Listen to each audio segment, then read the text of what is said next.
মাওলানা সাদ সাহেব কিন্তু ইসলাম থেকে বিচ্ছিন্ন, এতে কোনো সন্দেহ নেই। হক কথা তিনি মানতেও পারেন না, বলতেও পারেন না। যার কোনো মুরব্বী নেই তার মুরব্বী হয় শয়তান। যার কোনো মুরব্বী নেই তার মুরব্বী হয় কে বলেন? শয়তান। ওনার যেহেতু কোনো মুরব্বী নেই, এই জন্য কাউ মোনা মারবা না, সুতরাং শয়তানকে মুরব্বী বানাইছে। এই শয়তানের অনুসারী যারা হবে তাদের পরিণতি আল্লাহ বলছেন জাহান্নামা মিনকা ওয়া মিম্মান তাবিআকা মিনহুম আজমাইন। শয়তান এবং শয়তানের দোসর যারা, তাদের জন্য আল্লাহ তাআলা জাহান্নামের আগুন তৈরি করে রাখছে। নাউযুবিল্লাহ। এই জন্য আমরা তাদের সতর্ক থাকবো। মানবতার দুশমন, ইসলামের দুশমন, তবলিগের কাজের দুশমন, দেশ ও জাতির দুশমন, বাংলাদেশের দুশমন, মুসলমানদের দুশমন, এই দেশের রাষ্ট্রের দুশমন, কোরআন হাদিসের দুশমন, সাদিয়ানি এতাহাতি, এদেরকে সর্বভাবে আমরা সবকে বয়কট করব। খুনি, ডাকাত, সন্ত্রাস, গুন্ডা, সাদিয়ানি বাহিনী, এদের সাথে কোন ধরনের আমরা তাদের কোনো আপোষ করব না। সারা বাংলাদেশের সকল মসজিদে ওদের সব ধরনের কার্যক্রম আমরা বন্ধ করে দিব। ওরা কোন মসজিদে তবলিগের কোন কাজ, দিনে কোনো কাজ করতে পারবে না। নামাজ পড়তে আসবে, নামাজ পড়ে সোজা ঘরে চলে যাবে। এদের কোন দাওয়াতে কাজে শরীক হবো না, এদের কোন বয়ানে শরীক হবো না, শরীক হতেও দিব না।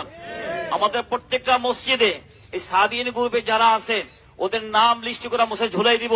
এরা হলো খুনি, এরা ডাকাতি, এরা ডাকাত, এরা হত্যাকারী। সুতরাং এদের সাথে দ্বীনের বা ইসলামের কোন কথার কাছে শোনাও যাবে না।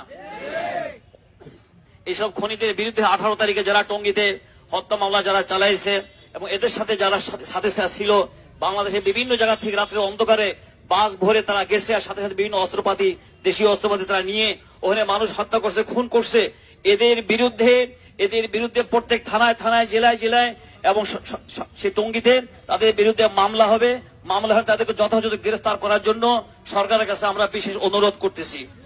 যদি যেহেতু আইন আমাদের জনগণের হাতে হবে না, আইন যেহেতু জনগণের হাতে নিতে পারবে না, সুতরাং সরকারের কাছে আমরা অনুরোধ করব, সরকার দেশীয় যে আইন আছে সেই আইন অনুযায়ী তাদের যথাযথ বিচার অবশ্যই করতে হবে।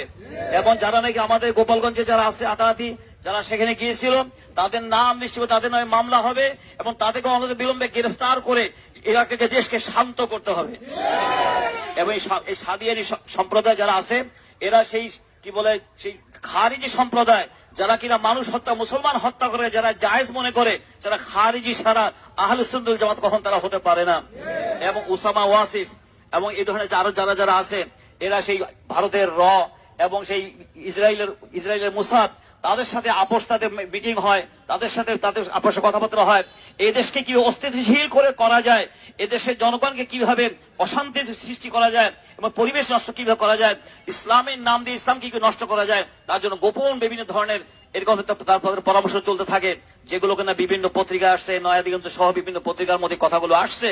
শুধু এই ব্যাপারে আমরা সতর্ক থাকবো, ওদের পক্ষ নেওয়ার কোন সুযোগ নেই। আল্লাহ রাব্বুল আলামিন আমাদের সকলকে এই কথাগুলো যা বিভিন্ন উলামা কিরাম কথা বললেন, তাবলীগের সাথীরা কথা বলছেন, এই কথাগুলো যথাযথ আমরা আমল করার চেষ্টা করব। আল্লাহ আমাদের সকলকে তৌফিক দান করেন। সম্মানিত